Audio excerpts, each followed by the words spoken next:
Personality disorder ഉള്ള ആളുകളെ പ്രണയിച്ച് പരാജയപ്പെടുന്ന പെൺകുട്ടികളുമുണ്ട്, ആൺകുട്ടികളുമുണ്ട്.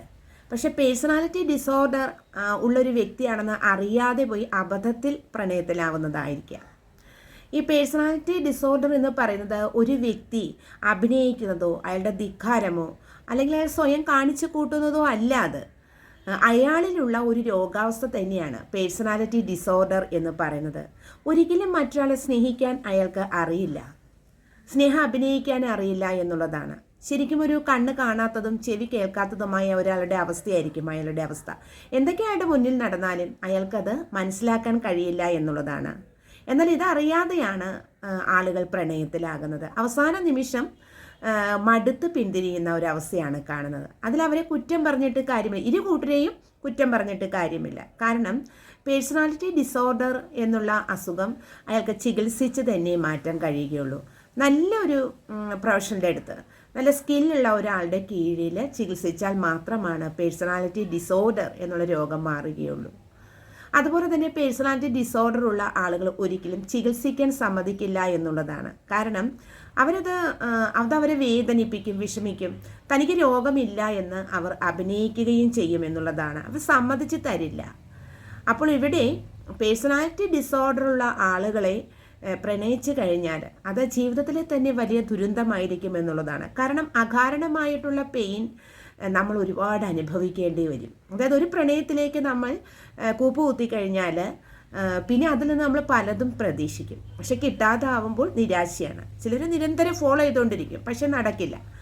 അപ്പോൾ നിങ്ങൾ ഒരു വ്യക്തിയെ മനസ്സിലാക്കി കഴിഞ്ഞാൽ, അയാൾ പേഴ്സണാലിറ്റി ഡിസോർഡർ ഉള്ള വ്യക്തിയാണെന്ന് മനസ്സിലായാൽ അയാളുടെ ആ അപാകത, ശൂന്യത നിങ്ങൾ ഉൾക്കൊള്ളണം.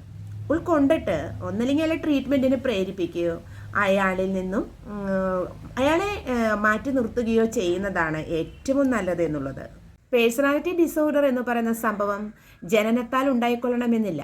ഒരു പക്ഷേ അവരുടെ ജീവിതചര്യകളിൽ നിന്നോ ജീവിതത്തിൽ സംഭവിച്ച താളപ്പിഴകളിൽ നിന്നോ അല്ലെങ്കിൽ ബാല്യകാലത്തുണ്ടായ ട്രോമാസിൽ നിന്നോ, അത് ഒരുപക്ഷെ സെക്ഷൽ ഹാരാസ്മെൻ്റ് ആവാം, അബ്യൂസ് ആകാം, അതിൽ നിന്നൊക്കെ അടിച്ചമർത്തപ്പെട്ട ഫീലിങ്സ് അതിൽ നിന്നെല്ലാം ഉണ്ടാകാം എന്ന് നമുക്ക് പറയാവുന്നതാണ്.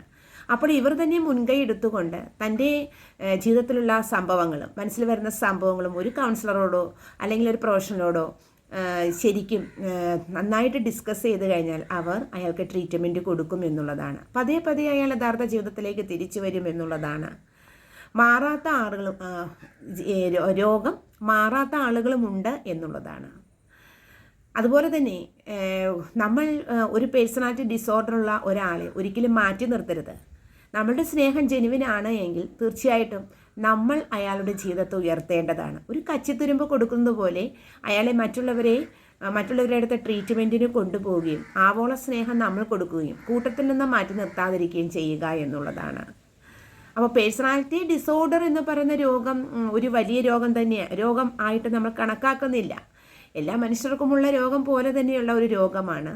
അത് തീർച്ചയായിട്ടും ട്രീറ്റ്മെൻറ്റ് കൊണ്ട് മാറാവുന്നതാണ്.